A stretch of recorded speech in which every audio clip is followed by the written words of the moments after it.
Ayun, kamusta po kayo mga chief? Nandyan pala kayo at maganda itong nais kong ibahagi sa inyo na video dahil tungkol ito sa impeachment trial ng Vice President Sara Duterte. Si Salvador Panelo, isa rin itong abogado at kaibigan ng dating Pangulong Duterte ay dumalo din sa impeachment trial at tila nag-observe lang siya doon at dahil doon may isang nag-interview sa kanya tungkol doon sa witness na kini-question kung ano ang kanyang masasabi tungkol doon. At yun nga, sinasabi nga dito ni Atty. Panelo na iba ang kanyang pananaw. Kasi nga yung video na yon wala na naman daw na ini-question doon yung defense team. Pero itong witness na ito kasi, ito yung nag-conduct ng investigation. Itong video ay authentic o talagang masasabi natin genuine nga o ano. Kasi, pero ang ano kasi dito, sinasabi ni Atty. Panelo, wala naman daw kini-question ng defense tungkol dun sa authenticity nung video. At pero itong witness, nagbigay ng kanyang pahayag, naman daw disputed yung yung video. Ang totoo man, wala namang question . Pakinggan natin dito yung paliwanag ni Atty. Panelo tungkol sa question sa kanya ng media na ito. Nothing me. Dito na dito na. Kami natin ngayon si Secretary Sal Panelo. Kanina, nasa likod dito ni Attorney Viduan, Attorney Nabasa. Kayo nakaka-observe mismo ng cross-examination. Ano masasabi po ninyo ito sa cross-examination ng defense dito sa witness naman ng prosecution? Iba ang aking pananaw kasi. Unang-una, ang tanong ko, bakit pininisinta ng prosecution yung testigo?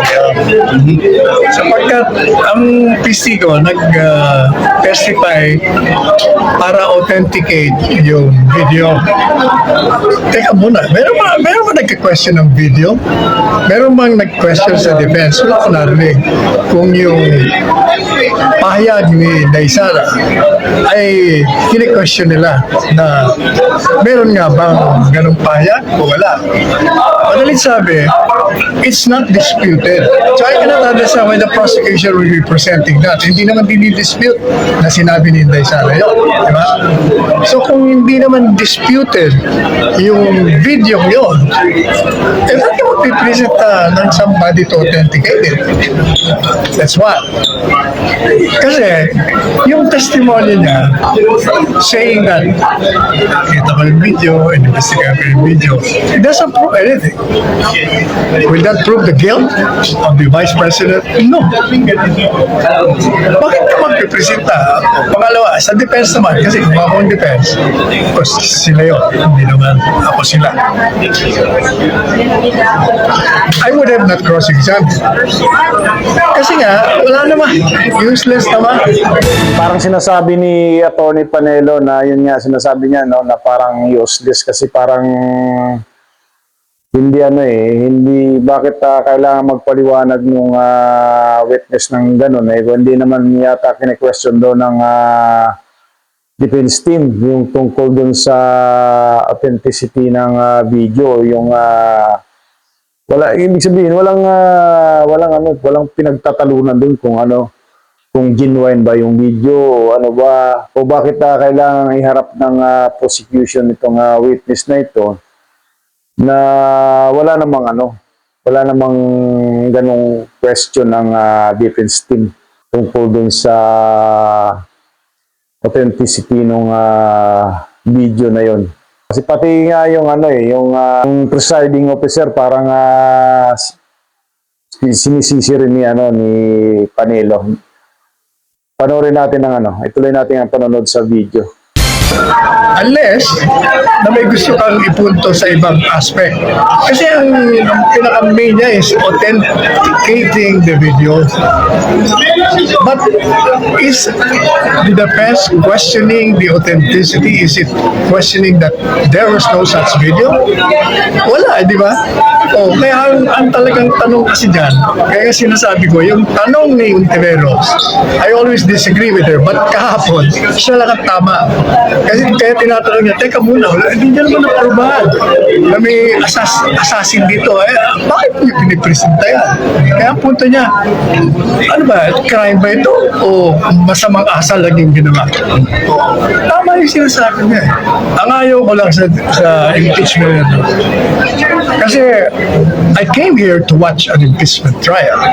But kahapon at kanina, ang nakita ko ay isang propaganda proceeding on the part of the prosecution. At syempre, dahil nagpropaganda siya, ito naman kasing presiding officer, hindi ko maintindihan kung bakit siya pumayag. Ino-object ka na nga ng defensyon, hindi ko pwedeng ginagawa mo, magpo-propaganda ka dito. Mag-present ka ng testigo dito. Pinayagan niya. Pagkatapos, sabi niya, saka na lang daw siya mag-decide kung strike off yung mga propaganda niya. Narinig na lang lahat saka ka pala mag-iisang presiding officer ka. O yan naman na lang. Kanina nangingiti kayo doon sa likod. Saan kayong bahagi nangingiti ro? Nangingiti ako kasi sa akin useless. Hindi naman nga dinidispute eh. Ang nag-uusapan doon, yung mga pahayag niya ay babagsak sa impeachable offense o krimen. Hindi nga eh. Kaya, pabor sa defensyon. Kasi wala na problema yung testigo niya. Bilang abogado at bilang dating Chief Presidential Hearing Counsel, sa tinatakbo ng impeachment trial, may nakakapuntos ba? May nakakalabang ba? Ano bang obserbasyon ninyo? Pareho ng sinasabi ko, walang ebidensya. Kaya, magpipresenta ka ng testigo hindi naman kini-question ng depensa yung authenticity. Ba't ka nagpipresenta niya? Ang mangyayari sa'yo, pag nagtestigo ka tungkol sa investigasyon, baka lalong mapasama ka. Kaya kanina, may mga lumalabas tuloy na yung investigasyon mo hindi sufficiente. Kaya yung sinasabi natin, madali sabi, I stand by my observation ever since that the prosecution has no case at all. And it's coming out to be true. So yun nga, sinasabi pa ni Attorney Panilo na parang propaganda proceeding itong nangyayari eh. Hindi siya agree na may matibay yung ebidensya. Parang ganun eh. Pati nga yung bakit daw pinayagan na presiding officer ang pag-testify nitong witness. So talagang iba yung pananaw ni Attorney Panelo tungkol dito sa nangyayaring proceeding na ito. Sana'y nagustuhan ninyo itong ating binahaging video at kung nais nyo pong magbigay ng inyong opinion, reaction, komento na may kaugnayan dito sa ating ibinahagi, mag-comment lang sa comment section sa mismong video na ito. Hanggang sa muli, maraming salamat. Bye-bye!